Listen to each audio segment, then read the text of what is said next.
So today I've got my Canon 2000D. It's not a Canon 2000D, that's my other camera. So today we're going to be talking about the Canon 5D Mark II and is it worth buying in 2023? So I bought this camera about a year ago. This is the second camera that I bought. Let's start this video with a few pictures that I've taken from the last year with this camera. Yeah, I'll roll them on the screen now. Well, now really, when we go back then to falling in love and say it's crazy, falling. You see, we don't say rising into love. There is in it the idea of the fall, taking this ghastly risk, giving yourself up.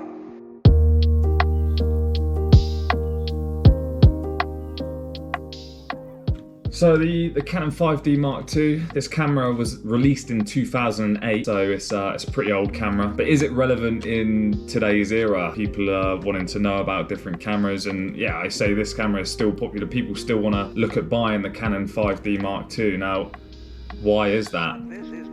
First, I'll run through some of the specs. The Canon 5D Mark II, it's a full frame sensor. So as you can see in there, it's got the full frame. It's a 21.1 megapixel, which is perfect. You know, if you want to blow up an image to a A4 size, you're not going to lose much quality there. And also, it doesn't use up too much space on your hard drive either. So, you know, just the 21.1 megapixel, you can't go too wrong with that. So the ISO range on this camera is, it maxes out at 6400. So yeah, if you want to go low light shooting, shoot in the dark or what's not, this camera copes with it absolutely fine. One of the negatives with this is it's really heavy. It weighs a lot. I think the weight of this camera is 810 grams. To put that into perspective, I think a pineapple weighs about 810 grams. So you can imagine that, you know, it's a bit of a lump. Nowadays, you can buy cameras with the same spec, and yeah, they're a lot lighter. But you're gonna pay 10 times the price as what you'd pay for this. You can pick a second-hand one of these up for about £300 nowadays, so much better than when they first came out, which was around about £3,000, which you just can't argue with that. Another thing that could be classed as a negative, well, especially if you're a wedding photographer, it's only got one slot for the SD card. So yeah, you can only fit, well, it's not even an SD card, is this? Would you class that as an SD card? No, it's called something else, this one. Oh my god, what is it called? I don't know, something compact card anyway. But yeah, so you can only fit. What is really sensible? How the heck? Is to let go, is to commit oneself, to give oneself up, and that's quite right. There we go. So yeah, you can only fit one of these in, and yeah, the downfalls of that is if you're a wedding photographer, you can't back it up when you're on a job and you're taking loads of photos.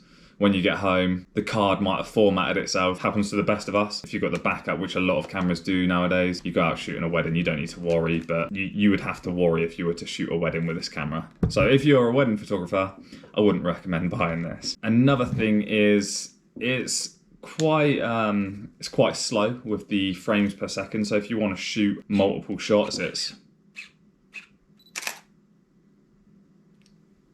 on single shot mode. So let me change that quickly. Take two of that. If you wanna take loads of shots, like if you're into sports photography or wildlife photography, then yeah, it might be quite difficult because here's the frames per second. You get four frames per second. So let's move on to some of the positives with this camera. One of the best features that this camera has is the dust removal system. And I don't know how it does it, but yeah, it just removes the dust from pretty much all your photos. I've never ever had an issue with spots of dust on any photos with this camera. So when it comes to the post-processing, I don't have to go in and get the old healing tool and click on loads of spots, even if it's a really bright day and you can notice on other cameras all the dust marks everywhere. With this, I've never had to do it. Yeah, that system for me is second to none. It's incredible. You don't need to worry about, you know, maintaining the camera so much, getting the little blowers out that you can get nowadays and giving it a puff, or be worried about damaging your camera in any way, because this has a system built in to do that. For a 15-year-old camera, the images that this is able to produce, they're just incredible. You know, 21.1 megapixels. That's good nowadays, let alone 15 years ago. So if you are looking to buy the Canon 5D Mark II, do it, because it's an absolute steal. That's my opinion. Anyway, promoting Canon right now, big time. I'd buy this again, hands down. For me, this is my go-to camera. I love using it. I hardly ever pick up my other camera. I just feel like this one is so much better. And my other camera was released maybe 2 or 3 years ago.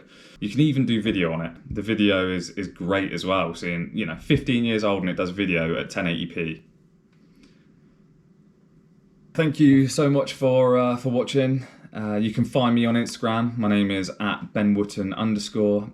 You can find me on Spotify. I have a podcast. It's called Raw Files Podcast. And on that, I interview loads of different photographers. If you're interested in going on it, just reach out to me and I'll happily invite you on. Either we can do a chat together, or I can send you 10 questions and you can do the podcast yourself and video it in the comfort of your own home. Thank you so much for watching, and I'll hopefully see you in the next video.